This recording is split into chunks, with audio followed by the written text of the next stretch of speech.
اس وقت سیلاب نے پورے پاکستان کو اپنی لپیٹ میں لیا ہوا ہے۔ کچھ لوگ اللہ جل جلالہ کی طرف رجوع کرنے کے بجائے،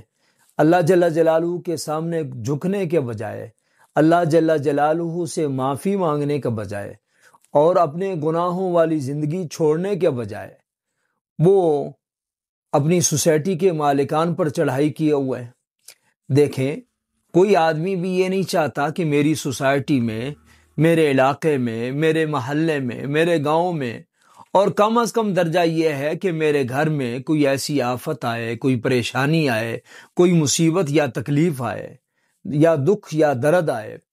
تو کون چاہے گا؟ اس لیے ہمیں بجائے کسی کو الزام دینے کے اور کسی پر بہتان لگانے کے اور کسی کو بدنام کرنے کے، اللہ تعالیٰ کی طرف رجوع کرنا چاہیے، اپنے گناہوں کی معافی مانگنی چاہیے اور آئندہ کے لیے گناہ نہ کرنے کا عزم و ارادہ کرنا چاہیے اور سچے دل کے ساتھ اپنے مالک کو راضی کرنا چاہیے، تاکہ اللہ تعالیٰ ایسی